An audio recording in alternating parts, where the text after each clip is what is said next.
안녕하세요. 새롭게 하소서 주영훈입니다. 안녕하세요. 연희일입니다. 안녕하세요. 정국인입니다.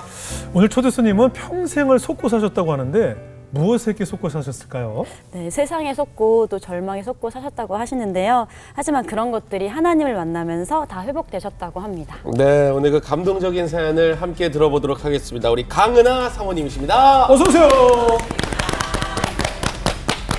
안녕하세요. 반갑습니다. 안녕하세요.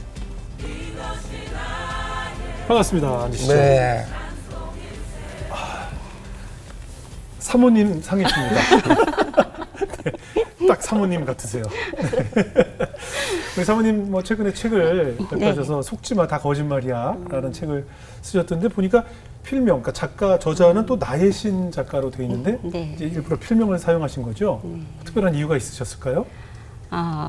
일단은 그 간증책을 쓰려면 저에 대한 솔직한 이야기를 다 써야 되는데 그러려면 어린 시절 이야기를 쓰고 근데 가족의 이야기를 써야 되는데 네. 좋은 이야기가 아니기 때문에 그걸 간증책은 쓰지만 가족을 좀 보호하고 싶었어요. 네. 그래서 필명으로 쓰면 좋겠다 해서 필명으로 이제 책을 쓰게 되었습니다. 근데 오늘 나와서 다 밝히실 거면 뭐 굳이 쓰실 필요가 없으셨을 것 같아요. 아니, 오늘 모자이크 처리해요.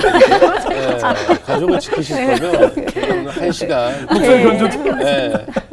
그래서 예. 새롭게 하소서에 나가야 되나 말아야 되나 여기에 대해서 이제 고민을 많이 하고 있을 때 남편이 저에게 본질을 생각을 하자. 네. 이렇게 책을 쓸 때 많은 사람들에게 복음을 전하려고 했으면 이걸 밖에 알려야 되는데 그 통로가 되는 곳에 나가는 것은 좋은 일이기 때문에 그걸 먼저 우선순위에 두자고 이야기를 남편이 했고 또 저도 하나님께서 책을 만들라고 하셨을 때는 제 책장에 소장시키기 위해서 만드신 건 아닐 것 같아서 결정을 하게 됐습니다. 그렇군요. 일단 제목이 속지마 다 거짓말이야라서 무엇에 속지 말라는 이야기고 어떤 거짓말이길래 우리가 깨어 있어야 하는지를 오늘 그 이야기를 한번 다뤄보겠습니다. 지금 방금 말씀하신 것처럼 필명을 사용해야 할 만큼 어린 시절에 아픔이 많으셨다고 했는데 아버님이 어떤 분이셨어요? 저희 아빠는 순하고 좋으신 분이세요. 그런데 술을 이렇게 좋아하셔서 술을 드시면은 이제 사람이 이렇게 바뀌시는 주사가 굉장히 심하신 분이셨고 그리고 엄마에 대한 의처증이 조금 심하셔서 그러니까 그 의심하는 것이 계속 되다 보니까 아빠가 이렇게 급여를 받으시면 그걸 이제 다 술 드시고 하는 데를 이제 쓰시니까 생활비가 없으니까 엄마가 이제 일을 조금 하고 오시면 이제 아빠는 그게 중요한 게 아니라 누구를 만났냐 어디서 어떻게 했냐 그게 이제 싸움의 주제가 되니까 엄마를 그것 때문에 계속 괴롭히신 거죠. 술을 드시고 오면 그 문제가 가장 큰 문제를 엄마한테 하시니까 그게 이제 저희들한테는 너무 아빠가 엄마를 괴롭히는 거가 힘들었었던 것 같아요. 그러니까 뭐 특별한 사건이 없었음에도 그냥 무작정 의심하는 거죠. 보통 이제 의처증, 의부증의 원인이 자존감이 너무 낮을 때, 내가 나 자신에 대해서 자신감이 없을 때 자꾸 상대를 의심하고 나를 이렇게 해서 무시해서 나보다 나은 사람에게 관심을 갖는 게 아닐까라는 데서부터 출발을 하거든요, 보통. 근데 아버님도 좀 그러셨나 봐요. 그랬었던 것 같아요. 그럼 우리 사모님께는 어떻게 대하셨어요? 일단은 아빠가 평소에는 너무나 온순하신 분이셨기 때문에 말씀이 별로 없으시고 그래서 저한테는 그래도 좋은 아빠였어요.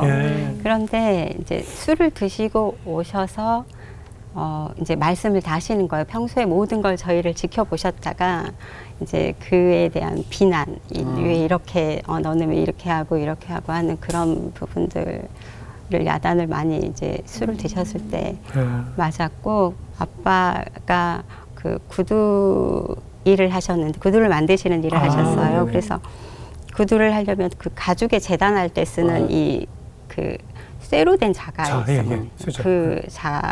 그 자가 매였어요. 그러니까 자가 이렇게 휘어질 정도로 정말 진심으로 막 때리시는 거 전 그게 너무 공포스러운 그런 부분이 기억에 있고. 예. 근데 이제 아버지뿐만이 아니라 큰 오빠로 인해서 또 상처도 많이 받으셨다고 들었거든요. 아빠에게서 그 정상적인 이런 사랑이 흘러오지 않으니까 큰오빠도 이제 당연히 아마 집에서 그치. 가장 큰 피해자였었던 것 그렇죠. 같아요. 그러니까 그런 이제 쌓여진 모든 분노가 이렇게 해소할 때가 아마 저였던 것 같아요. 그래서 오빠도 역시 너무 착하고 좋은 사람인데 일단 저에 대해서만큼은 사람 취급을 하지 않았던 것 같아요. 오빠는. 오빠도 구타를 하고 있어요. 구타가 몇 번 있었고 저한테 직접은 안 때리고 이불을 이렇게 뒤집어 씌워가지고 발로 이렇게 밟는. 그것도 직접 그게 구타죠. 직접이지. 직접 구타죠. 근데 그렇게 맞고 하는 거는 저는 그건 별로 중요하지 않았고 그러니까 오빠가 저를 이렇게 멸시하고 사람 취급을 하지 않고 언어적인 폭력 이렇게 왜 태어났니라든지 빨리 나가서 이렇게 죽어라라든지 그리고 그러니까 항상 이렇게 머리에 똥만 들었 그런 걸 이렇게 계속 저에게 이렇게 살 가치가 없는 그걸 막 주입을 시키니까 그게 굉장히 괴로웠었던 것 같아요. 근데 들어보면은 이제 오빠도 아버지에 대한 폭력 때문에 그 동생한테 그거를 다른 데다 풀 수가 없으니까 또 쏟아낸 것처럼 느껴지거든요. 그렇죠. 근데 진짜 어린 나이셨는데 그런 막 오진 말들을 들으면서 너무 힘드셨을 것 같아요. 근데 혹시 그때 교회에 다니셨으면은 기도를 했다든지 또 하나님께 나아갔다든지 그런 시간들이 있으셨나요? 아, 제가 초등학교 저학년 때 엄마 친구의 이제 딸이 다니는 그 교회에 잠깐 나간 적이 있어서 일단 아빠가 교회 다니는 건 별로 좋아하지 않았기 때문에 잠깐 다니면서 하나님이라는 존재에 대해서는 그건 좀 알고 있었어요. 근데 그건 알고 있었는데 그 어느 날 이제 오빠와 이런 관계에서 계속 있다가 너무 저를 그 심하게 다루니까 점점점 이게 쌓여가잖아요. 그래서 내가 정말 죽고 없어지는 것이 오빠의 소원이니까 오빠의 소원을 들어주겠다. 이게 진짜 그만두자, 이제 끝내버리자. 그런 생각이 들었어요. 그래서 이렇게 생각했어. 나 지금 문 열고 나가서 오빠 앞에서 보란 듯이 나를 찌르고 내가 죽고 나면 오빠가 그래도 이건 아닌데 그런 생각이 오빠가 좀 아플 것 같더라고요. 그러면 제가 오빠한테 할 수 있는 가장 큰 복수잖아요. 예, 그래서 그렇게 이제 끝내겠다고 생각을 하고 이제 제 방문을 열고 딴 나가서 계획대로 하면 되는데 방문을 열고 이렇게 나가려고 하는 순간 이상하게 머릿속에서 예수님이 이렇게 딱 생각이 났어요. 한 번도 생각해보지 못했던 예수님이 갑자기 딱 떠올라서 제가 왜 예수님이 갑자기 떠오르지? 그럼 나한테 이걸 하지 말라는 뜻인가? 이런 생각이 같이 동시에 들어와서 이게 하려는 것을 멈추고 그냥 펑펑 울었어요. 그래서 내가 할 수 있는데 예수님이 말려서 하지 말래서 안 하는 거야. 그래서 오빠를 참는 거야. 그러면서 막 울었었던 그런 기억이 있어요. 아유, 이게 중학생 때 얘기예요? 예. 아유. 그럼 삶 그 중학교 이후로 이렇게 막 삶을 포기하고 싶은 충동을 느낄 때가 있었잖아요. 그 이후로는 그런 생각이 안 들던가요? 그때는 몰랐는데 네. 제가 정말 심한 우울증이 예. 아마 있었던 것 같아요. 그리고 죽음의 영이 계속 항상 함께 있었고. 그러니까 늘 자살 충동을 가지고 있었군요. 예. 중학생 때. 부터. 예. 어렸을 때부터 그런 얘기를 많이 들어서 그렇죠. 예, 그렇죠. 그것, 예. 그게 쌓였던 것 같아요. 근데 가족 말고도 죽음에 이런 생각을 자꾸 하게 되는 거는 좀 약간의 또 다른 이유도 있을 것 같아요. 제가 태어날 때부터 피부가 굉장히 안 좋게 태어났어요. 아, 네. 그래서 다른 부분도 안 좋았지만은 5살 무렵부터 이제 하얀 흰 반점들이 몸에 이렇게 생기기 시작해서 네. 처음에 조금 했다가 이렇게 번지기 시작해서 이제 엄마 아빠도 처음 보는 거기 때문에 이렇게 두다가 큰 그 피부과 병원에 가서 알아봤더니 그때 지금은 백반증이라고 하는데 그때 당시에는 백납증이라고 해서 70년대 후반에 들은 말은 그 멜라닌 색소가 잘못돼서 하는 건데 원인도 모르고 치료 방법도 없다고 했어요. 근데 이제 뭐 몸에서 나는 거는 옷을 입으면 가리면 되는데 이 백반이 두피에 이렇게 생긴 곳에는 다 이렇게 모발이 흰머리가 나니까 5살, 6살인데 이제 하얀 머리로 이렇게 백발이 되어 있었어요. 그러니까 8살 되면 입학을 해야 되잖아요. 그러니까 이제 엄마 그 하얀색 그 까맣게 염색을 해서 학교를 이제 보냈어요. 밖에 뭐 나가는 거 너무 조심해야 되고 학교에서 체육 1시간 하고 와도 이렇게 빨갛게 화상이 되니까 너무 항상 이렇게 피부 따끔거리고 아픈 거, 수포 나는 거 그것 때문에 너무 고생을 많이 한 거예요. 예. 그런데 그것도 너무 힘들지만 이제 제가 이제 나이가 들어가니까 내가 다른 애들이랑 다르네 그걸 알아가잖아요. 이제 중고등학교 되고 저도 사춘기가 되니까 여자 아이들이 이제 잘하는 걸 보니까 너무 이쁜 거예요, 다들. 나는 맨날 가리고 염색해야 되고 그러는데 여자 아이들이 커가는 걸 너무 깨끗하게 이쁘게 잘하는 걸 보니까 너무너무 부럽고 나는 왜 이렇게 태어났을까라는 그런 생각이 드니까 하루하루가 너무 견디기 어려웠었던 것 같아요.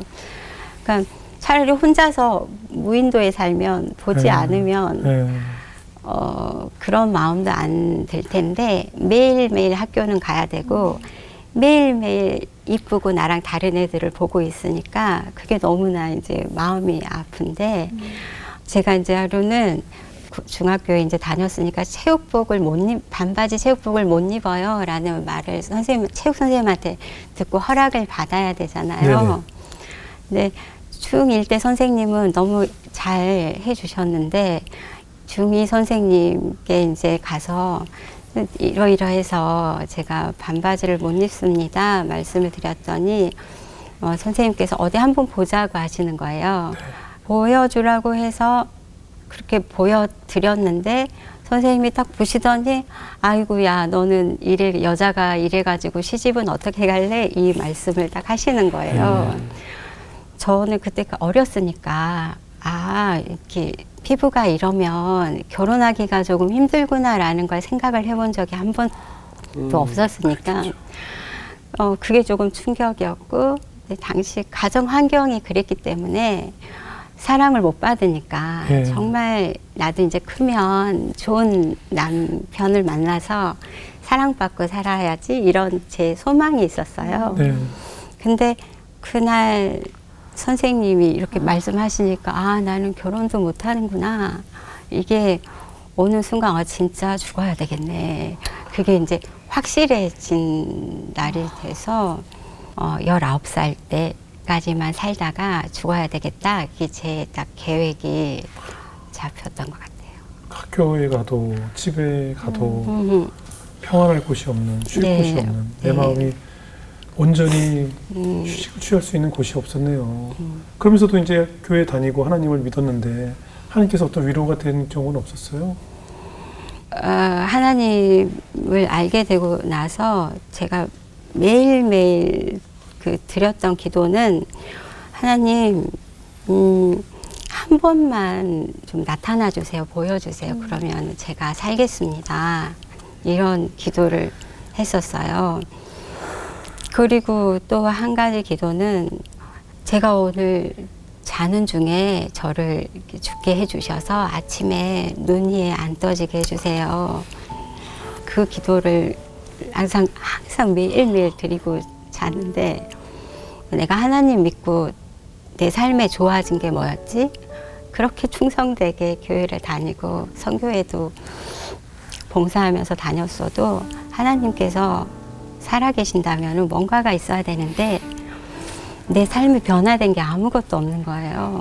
아빠는 계속 술을 드시고 내 백발증은 낫지 않고 하나님을 믿어서 좋은 게 하나도 없어서 그냥 교회를 다니지 않기로 결정을 하고 예. 하나님도 끊고 이렇게 됐던 것 같아요. 아, 교회도 끊고. 예. 마음은 너무 이해가 됩니다. 교회를 다니고 하나님을 믿으면 일단 뭔가 좀 뭐 극복이 나아질 되고요. 게 있어야 되는데. 그래서 그 후의 삶은 어떠셨어요? 그래서 이제 교회를 안 다니니까 이제 네. 세상에 가서 이제 나도 좀 세상에서 놀아봐야지. 네, 그리고 도장을 이렇게 하시나요? 뭐 뭐라고 노셨길래? 놀아봐야지. 네, 놀아봐야지. 그래서 이제 친구들 그렇게 놀아본 손이 아닙니다. 사이즈가 안 나오죠? 놀아본 손이 아닙니다.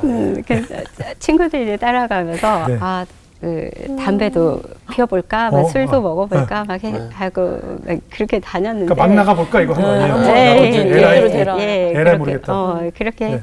했는데 이게 이제 몇 번 해봐도 이게 좀 즐겁지가 않은 거예요. 이게 내 옷이 아닌 것 같은 느낌이 들어서. 근데 이제 세상 노래, 이제 찬양 같은 거 없어. 이제 세상 노래 계속 듣고, 예. 기도도 없고, 예배도 없고, 그냥 그런 삶을 계속 살다 보니까 제가 죽음의 영이 이제 마음껏 저를 할 수 있는 그런 상태가 됐었던 것 같아요. 예. 그래서 하나님을 떠나서 1년이 딱 지나고 나서 이제 계속 저한테 이 죽음에 대해서 이제 결정을 해야 되는 이 마음이 계속 깊게 와서 어느 날, 내가 이날 해야지라고 결정한 게 아닌데 예. 그날 오늘 하자라는 생각이 이렇게 준비가 왔어요. 왔어요? 네. 어. 그래서 제가 생각했을 때 가장 독한 게 그 세제, 락스 세제. 이게 제한테는 제 기준에서는 제일 독한 걸로 생각이 돼요. 그래서 그걸 사고 갔어요. 이제 죽으려고 갔는데, 제가 생각했을 때 이제 나쁜 걸 먹었으니까 나쁜 것이 몸에 퍼지니까 이렇게 죽겠구나 이런 생각을 했어요. 단순하게. 드라마에서 보면 이제 사약 같은 거 먹으면 캑캑거리다 그냥 이렇게 죽잖아요. 그래서 그렇게 될 거라고만 생각을 하고 이제 락스를 따라서 이렇게 마셨는데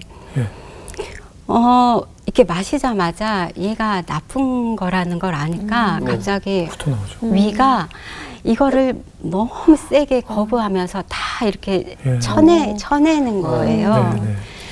그러니까 제가 그 순간 너무 놀랐어요. 그러니까 나는 내가 죽어야 되겠다고 생각을 해서 내가 죽는 거면은 내 몸도 그냥 이게 같이 하나니까 그냥 죽으면 되는 건데 처음으로 안 사실은 내가 죽으려고 했더니 이 위가 이걸 거부하고 심장이 가장 공포스러운 걸 경험하고 있는 것처럼 이렇게 막 뛰는 심장이 막 여기에서 뛰는 소리가 막 나고 그래서 제가 놀란 거예요. 내 몸은 죽고 싶어 하지 않는구나. 나하고 내 생각, 내 혼의 생각과 의지와 내 몸이 분리되어 있는 거구나. 내가 나를 죽이는 것은 자살이라는 것이 아니라 살인을 하는 거네. 내가 나를 죽이는 살인자의 역할을 하는 거구나. 그걸 느끼고 너무 절망적이고 너무나 힘들었어요. 그럼 이제 다시 하나님을 되찾게 됐나요? 하나님께서 저한테 그 영적으로 너무나 훌륭한 멘토 언니를 만나게 해주셔서 그 언니와 함께 이제 교제를 하게 됐거든요. 처음으로 그러니까 하나님에 대해 에서 조금씩 알아가게 된 그런 계기가 돼서 이제 언니와 계속 매번 만나가지고 교제를 하던 중에 제가 이제 한 번은 성령님에 대해서 알게 된 때가 있었는데 제가 이제 언니를 만나려고 집에서 준비하고 있었어요. 그래서 찬양을 틀어놓고 이제 준비를 막 하고 있었는데 이 찬양 소리가 찬양하는 게 너무 좋아가지고 이걸 끄고 밖에 나가는 게 저한테 너무 싫은 거, 고통스러운 거예요. 그래서 하나님 이걸 계속 듣고 싶은데 나 이제 나가야 돼요. 어떡해요? 그러면서 마지못해서 끄고 나가서 이제 언니 집에 갔어요. 근데 언니 집에 가서 삥뽕 하고 언니 집에 딱 들어갔는데 제가 방금 끈 찬양 있잖아요. 그 찬양이 언니 집에서 흘러나오고 있는 거예요. 1절 들고 나왔는데 2절부터 시작해요, 바로? 이것도 뭐야? 네. 그래서 제가 너무 놀란 거예요. 이 성령님이 정말 계시는구나. 이런 놀라운 거, 그걸 경험하는 계기가 됐습니다. 예. 그제서야 이제 비로소 성령의 임재와 하나님 함께 하신다는 것을 체험하셨겠네요. 여기 얘기 듣는 분이 더 많이 우세요, 지금. 예. 네. 당사자보다. 왜 웃어요? 왜 울어요? 네, 코 좀 푸세요. 네. 공감이 돼서 그렇죠. 그 외로웠을 그것도 그래요. 하나님 너무 찬양 듣고 싶다고 하니까 또 들려주시고 하나님 그 마음을 너무 잘 아시니까 너무 감사해서. 아니, 울 수도 있지 왜 그런 표정을 짓고. 이해가 안 갔어. 왜 이해가 안 가? 저는 사실 그걸 말한 게 아니잖아요. 마음속으로만 하나님 저 찬양 너무 듣고 싶어 했는데 딱 나오는 걸 하나님이 들려주신 거잖아요. 그래서 에어팟 나왔잖아요. 언제든지 들으라고. 네, 그래서 꽂고 나서 발전된 거예요. 네. 잡스가 만들어졌어요. 네.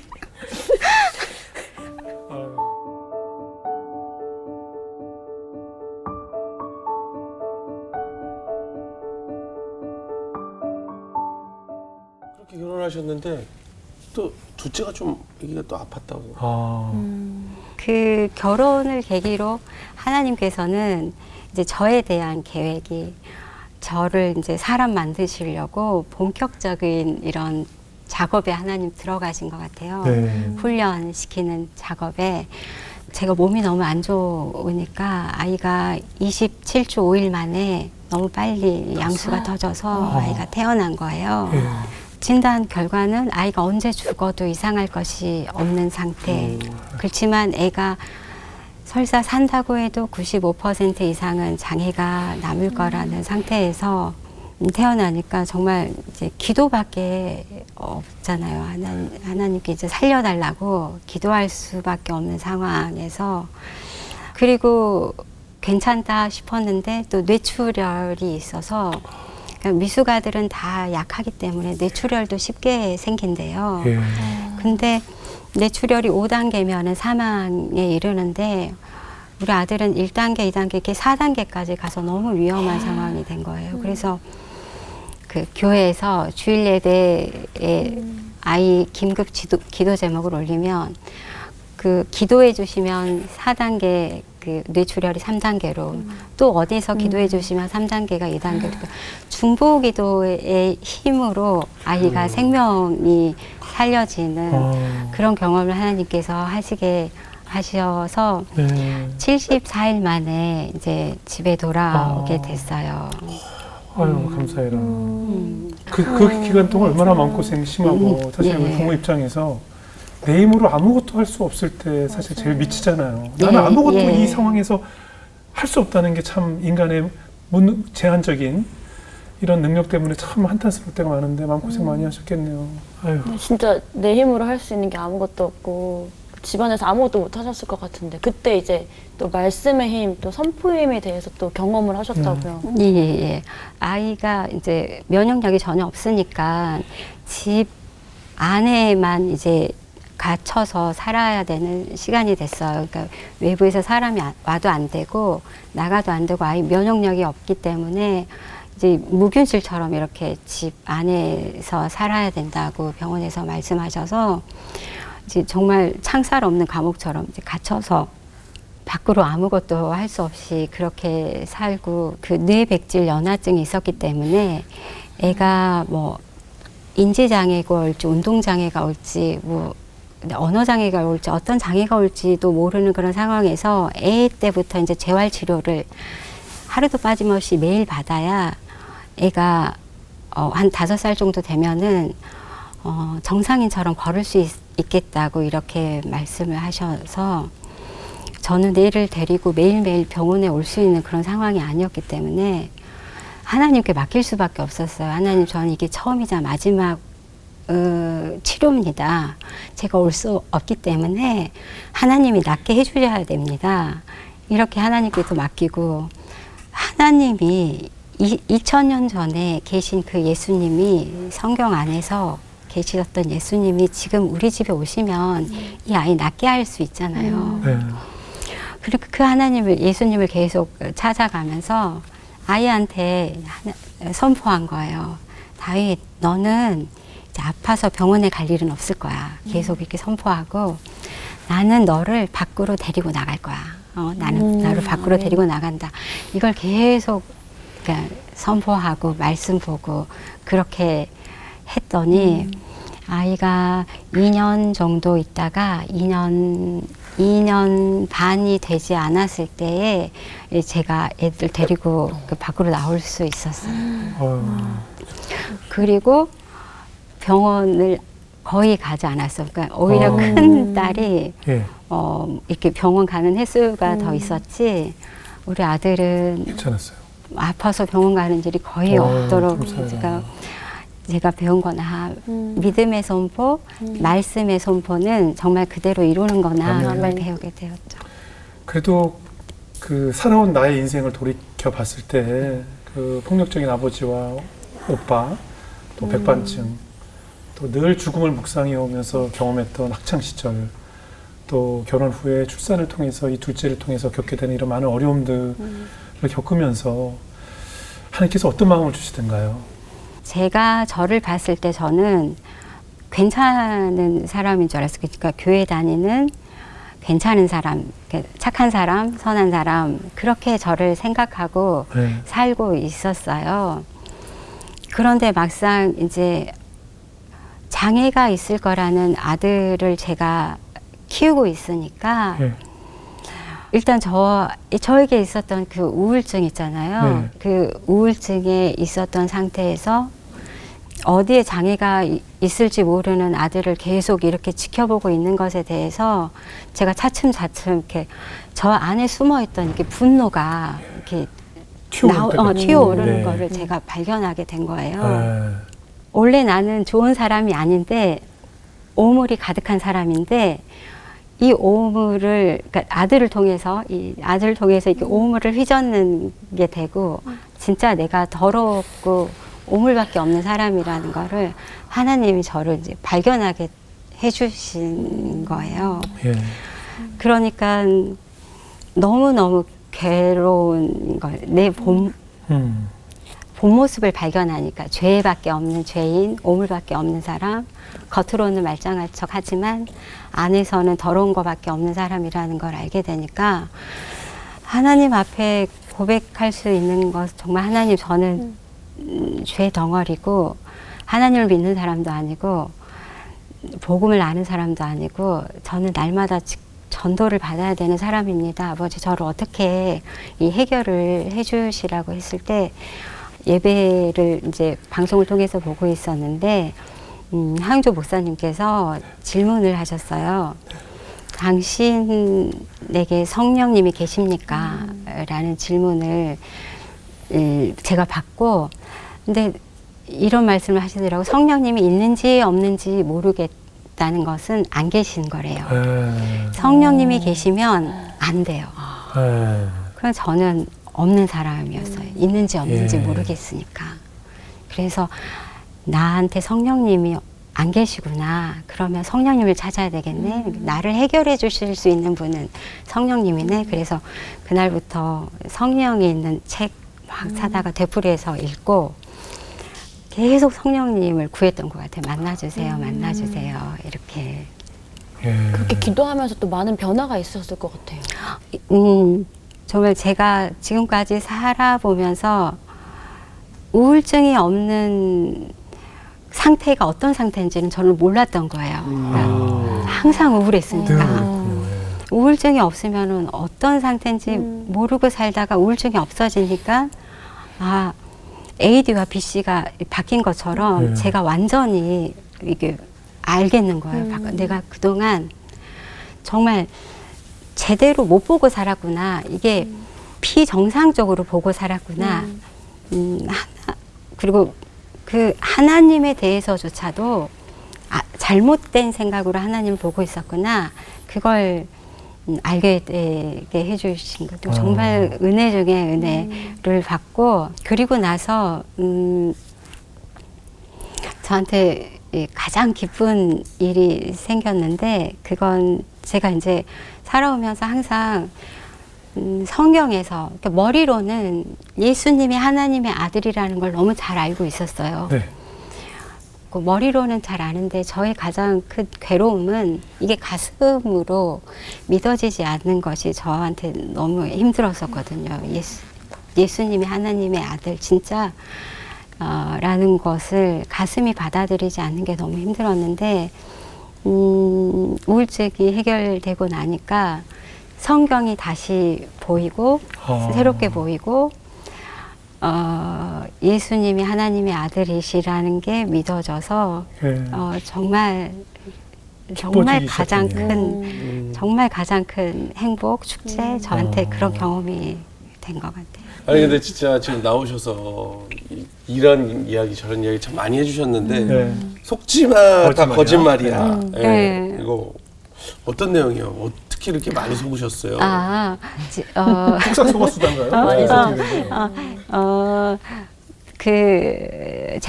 제가 예수님이 하나님의 아들이시라는 거를 이렇게 알고 막 하면서 이제 저한테 그 신앙에 대한 변화가 계속 있는 중에 어느 날 이제 기도를 하고 있었는데, 저도 지금까지 살면서 회개를 계속 하면서 살아와서 저에게는 이제 별다른 회개할 것이 없는 그런 교만한 그런 생각을 하고 있었는데, 그날따라 이제 기도를 하고 있는데 하나님께서 저에게 이제 마음으로 묻는 것 같았어요.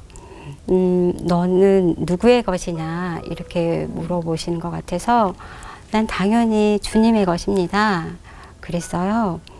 근데 마음속으로는 나 주님의 것이 아니었던 것 같아, 이런 마음이 들었어요. 그리고 또 한 번 다시 질문이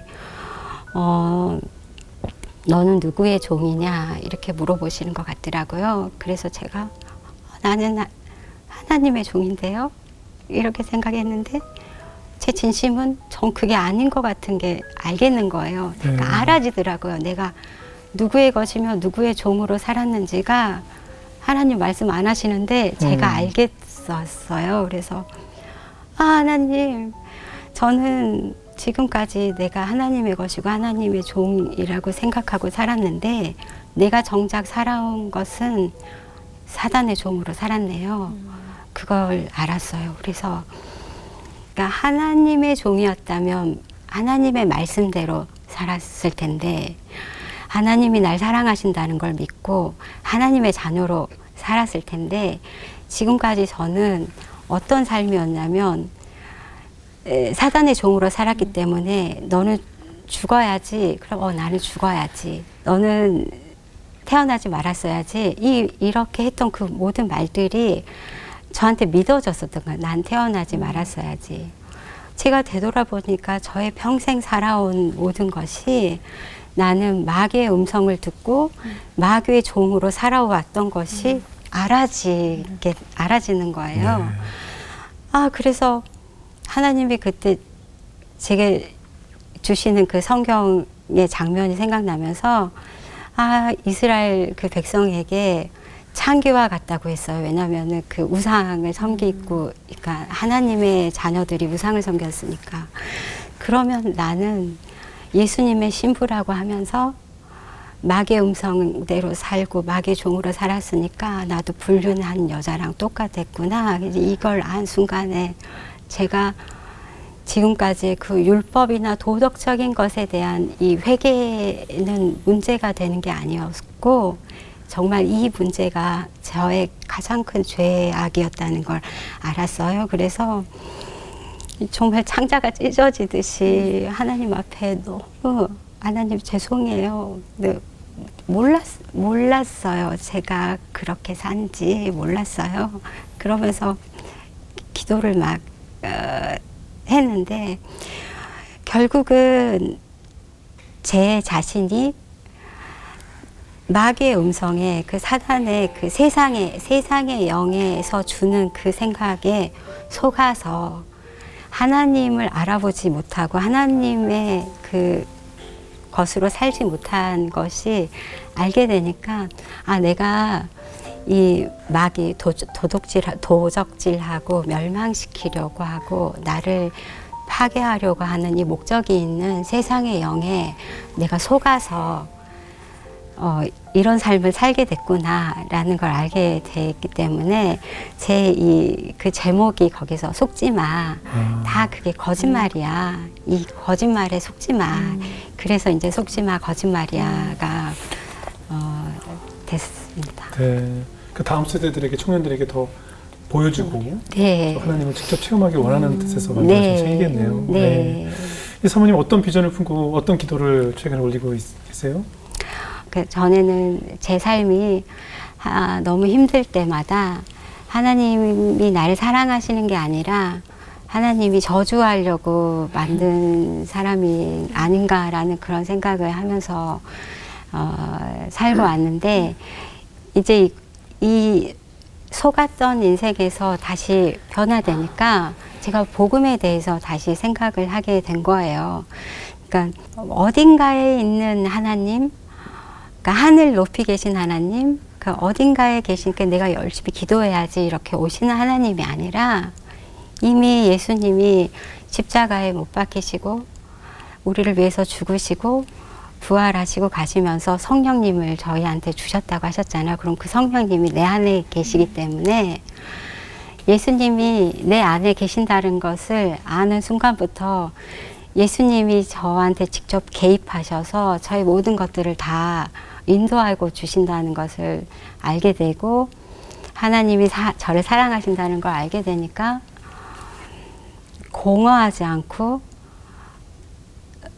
너무 기쁜 거예요. 제 삶이 이전과는 다른 너무나 기쁜 삶을 살게 됐기 때문에 이 복음을 전하는 그 일에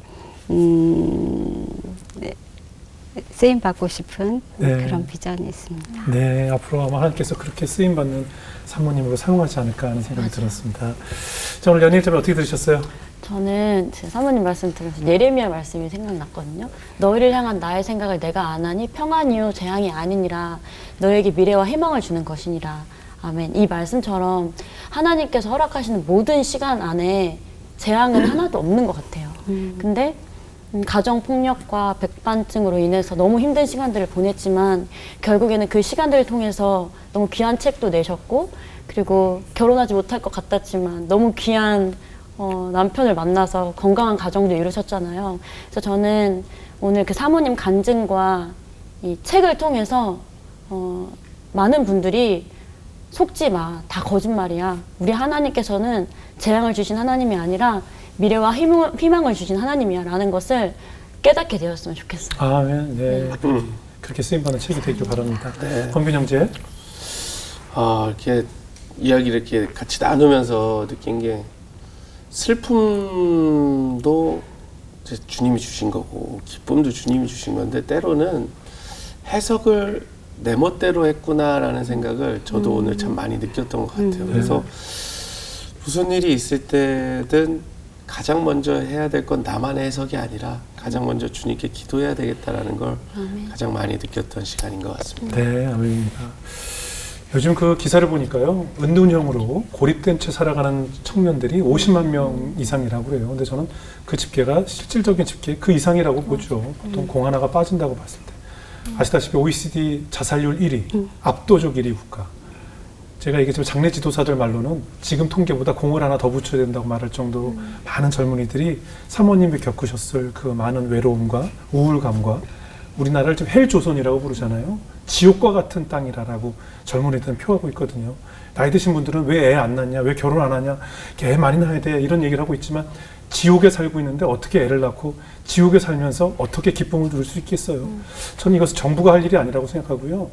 이 지금의 이런 자태는 작금의 자태는 우리 교회와 우리 신앙인들이 해결을 해야 된다고 생각합니다. 기도만이 살릴 수 있고 이 땅의 젊은이들이 지금 사모님이 하나님을 만남으로 인해서 모든 그 우울감과 괴로움이 떨쳐졌던 것처럼 끊임없는 기도와 하나님을 만남으로 인해서만이 그 우울감에서 자유로울 수 있고 또 그 마음속의 공허함이 복음이 심어졌을 때 비로소 꽉 채워진다는 것을 우리가 몸소 다니면서 다 만나서 그들을 위로해주고 품어야만 이 나라가 헬조선이 아니라 기쁜 천국이 되지 않을까 하는 생각이 들어서 아마 사모님께서도 다음 세대들 아파하는 젊은이들 외로운 젊은이들을 더 품고 더 많이 기도해 주시고 더 사랑해 주시는 그런 은사로 많이 쓰임 받기를 저희도 열심히 기도하겠습니다. 오늘 귀한 간증 고맙습니다.